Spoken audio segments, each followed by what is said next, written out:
凭什么中国不收我们的垃圾啊？你们这是不环保，你们这是破坏全球经济。听听啊，这个强盗逻辑啊，都把我给气笑了呀！美国人自己造的垃圾没地儿扔了，反而指着咱们的鼻子骂。那就在几年前呢，中国对洋垃圾说了一个不字儿，结果整个西方世界瞬间破防了呀！美国巨头的股价腰斩，垃圾堆满了白宫门口。咱们今天就来唠唠中国这记闭门羹，到底是怎么把那帮西方老爷们儿给逼疯的？这事儿吧，得从头说起。过去这30年啊，美国人过得太舒服了，太安逸了。你看个美剧啊，美国中产阶级啊，喝完的矿泉水瓶儿，读完的《纽约时报》，往那个蓝色的回收桶里一扔，拍拍手，觉得自己特高尚啊，特环保。哎呀，我为地球做贡献了。其实呢，这些垃圾并没有消失啊，也没有在美国本土变成新瓶子，它们被打包压缩，塞进一个个巨大的集装箱，送上远洋货轮，然后呢，跨过浩瀚的太平洋，最后倒在哪儿呢？倒在了中国的土地上，倒在了广东的桂屿，倒在了河北的文安，倒在了咱们的家门口。资料显示啊，仅仅在2016年中国就吞下了全球56%的出口垃圾。美国一年就要向咱们这边甩过来1320万吨废纸，142万吨废塑料，这笔生意价值56亿美元，听着挺多是吧？但是这个钱那是带血的呀。美国人赚了钱，留下了清洁和环保美名，咱们赚点微薄的加工费，却留下了被污染的水土，留下了满村的怪病，留下了几代人都还不完的环境债。美国人呢，把这当成了理所当然，他们甚至构建了一整套的经济模型就是默认中国永远是那个巨大的、廉价的、不挑食的垃圾桶。直到2017年7月，一声惊雷炸响了。2017年7月呢，中国向 WTO 甩出了一纸通知，字数不多，但字字千钧，禁止出口4大类24种洋垃圾，包括什么生活源废塑料、未经分拣的废纸、废纺织原料等等等等。简单来说就是你们家那些脏的要命的破烂别在我家扔了。这禁令一出呢，美国西海岸的回收站那是当场崩溃啊！你去看看当年的新闻照片那是真壮观呀！废纸、塑料瓶堆积如山，仓库放不下了，就堆在停车场里。那停车场满了，就堆在空地上，日晒雨淋的那个味儿搁这太平洋都能闻见。原本那些美国回收商那是大爷啊，废纸要卖100美元一吨，少一分都不卖。禁令一出，价格暴跌到59美元，甚至到了后来呢，倒贴钱都没人要。这个时候美国人自己才慌了，他们突然发现自己引以为傲的所谓环保循环体系其实就是个笑话啊，是建立在中国接盘这个幻觉之上的空中楼阁。一旦中国拒绝接盘他们那个文明世界的假象立刻崩塌，露出了一地鸡毛的本质。这种崩溃不仅在美国，英国也傻了，他们的塑料垃圾没地儿去了最后只能遇到这个焚烧厂里去烧。这一招不要紧那个黑烟滚滚呀，空气质量瞬间下降英国老百姓是天天骂娘。日本那边也懵了，他们在上海搞了不少拆解线，专门处理日本运过来的垃圾。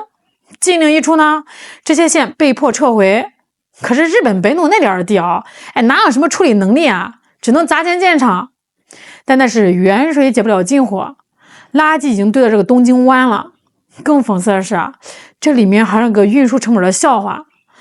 就是以前这个中美贸易顺差大，中国的船拉着满满的衣服鞋子玩具去美国，回来的时候呢，船是空的。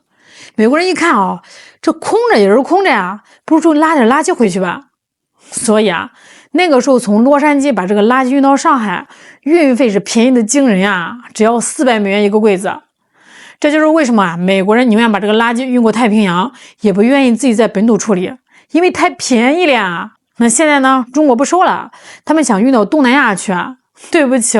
运费翻倍，到越南呢要700美元，到印尼呢要937美元。美国回收商算了一笔账眼泪都快下来了。卖废品赚那点钱还不够付运费的。这条曾经价值1000亿美元的黑色产业链被中国这一个政策咔嚓一下彻底截断。你以为美国人这就认怂啦？你太不了解昂萨人的霸权逻辑了。所谓断人财路如同杀人父母，西方国家呢，不去反思自己的垃圾处理能力不行，不去反思自己浪费资源，反而把这个手指头指向了中国，那是恼羞成怒啊！2018年10月22日，瑞士日内瓦 WTO 进口许可委员会例会，那天的气氛那是剑拔弩张啊，火药味十足。美国带头纠集了加拿大、澳大利亚、韩国、欧盟，一共5个小弟对中国发起了联合围攻。这简直就是一场车轮战一场针对中国的外交群殴。你听那个美国代表在那个会上说那些话那个逻辑霸道简直没边了。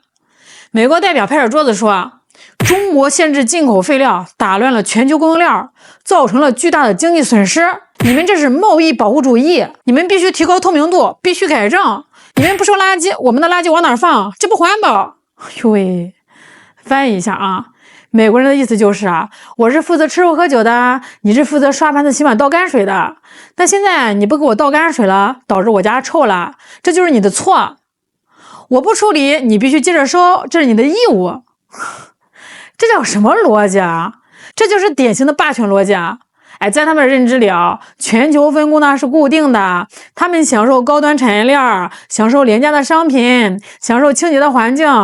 发展中国家呢就该负责生产，负责污染，负责当垃圾桶中国想产业升级不行，中国想绿水青山不行，中国想过好日子那更是动了他们的奶酪。面对这5个国家的围攻咱们中国代表那是一步没退。这个时候就得提提咱们的外交部的华姐华春莹。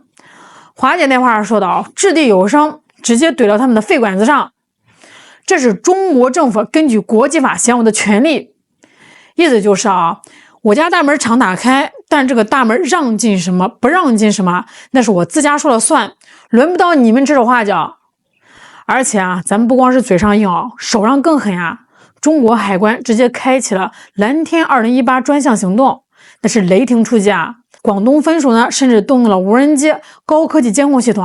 就是那些想把这个垃圾伪装成原料偷偷摸摸运进来的船，一个个的都被揪出来，连人带货全给扣了。数据不会撒谎2018年的第一季度中国固体废料进口量同比暴跌了 57%， 限制类废物进口量更是狂跌 64%。 想闹想通过 WTO 施压，不好意思，没用，此路不通。美国人这一闹呢，不仅没有逼中国就范反而捅了马蜂窝，引发了全球的连锁反应以前东南亚那些国家像什么越南、泰国、马来西亚、菲律宾，那都是学着中国收呢，他们就跟着喝点汤收一点。现在一看中国都不收了凭什么我们收我们虽然穷点吧，但也不是贴身的垃圾桶于是乎东南亚国家也醒了，马来西亚宣布我们要对进口垃圾征收重税，越南宣布暂停发布新的废料进口许可证，泰国宣布2021年全面禁止进口塑料废料。最刚的是菲律宾当时的总统杜特尔特那是真性情加拿大有一批垃圾在他那儿堆了好几年，杜特尔特直接发飙了对着镜头喊话加拿大如果不把这批垃圾给拉回去我就向他们宣战，我要把这些垃圾运回加拿大，到他们的使馆门口，让他们自己尝尝这个味儿。这一下西方国家彻底傻眼了。他们本来呢想把中国这个大垃圾桶给撬开，结果不仅没撬开连旁边那些小垃圾桶也纷纷盖上了盖子。他们这才发现自己在 WTO 的叫嚣不仅没用，反而让自己呢成了全球环保的反面教材。全世界都在看笑话哟，原来你们所谓的发达国家连自己的垃圾都处理不了这个事儿看热闹是看解气，但是看门道还得看专家。咱们国内著名的3农问题专家温铁军教授就把这事儿看得很透彻。面对西方国家的指责，温老那是毫不客气一针见血的怼了回去。他的核心观点就一句话，中国环境不是你们的垃圾场，轮不到外人指手画脚。这句话直接戳破了西方环保主义那层虚伪的画皮。你仔细琢磨琢磨，西方国家所谓的高福利、优环境、蓝天白云，那是怎么来的呀？真的是因为他们素质高，是因为他们技术好？扯淡很大程度上是因为他们把这个污染产业转移出去了，把这个垃圾转移出去了。他们享受了廉价的商品，又把处理成本呢甩给了制造国，这在学术上叫什么呢？叫污染殖民。在他们眼里第三世界的人民没他们的环境值钱。温铁军说的很明白，中国要搞生态文明，要搞绿水青山，就必须斩掉这团黑色的脐带。这不仅仅是为了面子更是为了生存，为了咱们的子孙后代。你知道在这个禁令实施前，中国有些地方都惨成什么样了吗？在这个广东，在华北有一些沿海的村庄那里的河水都是黑的呀，空气都是臭的，孩子们呢就在医疗垃圾里玩耍，大人们没有任何的防护徒手分拣那些从美国运过来的废塑料，就为了赚那几分钱。那里的土壤种出来的庄稼谁都不敢吃，那里的老人很少活过60岁。这种带血的 GDP， 这种断子绝孙的钱，中国不要也罢。我们不需要靠给别人处理垃圾来换那点可怜的外汇了。我们现在的目标呢是星辰大海，是高端制造，是绿水青山。禁令实施到现在已经好几年了，效果呢是立竿见影。那虽然咱们国内的再生资源行业一开始也是经历了阵痛，很多小作坊关门了，但也倒逼出了转型升级国内企业呢也开始建立了自己的回收体系，开始研发更先进的处理技术。更重要的是这倒逼了咱们国内垃圾分类的政策落地。你想如果不堵住这个洋垃圾的口子，国内的垃圾分类永远搞不起来为什么呢？因为进口塑料太便宜了，而且都分拣好了，企业都爱用谁愿意费劲巴拉去回收国内那些混在一起的垃圾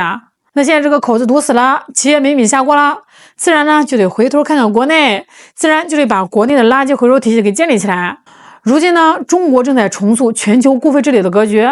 因为中国不收了，逼得欧盟被迫立法要在这个2021年全面禁止一次性塑料制品，逼得美国呢被迫开始投资本土回收设施，重新学习怎么处理垃圾。可以说中国的一个政策倒逼着全世界开始真正面对自己的垃圾问题，而不是像鸵鸟一样把头埋在沙子里。那正如温铁军所言发达国家以前总把这个污染甩过来，现在请你们自己扛。好啦，今天就聊到这儿啦，我是小懒，我们下期再见。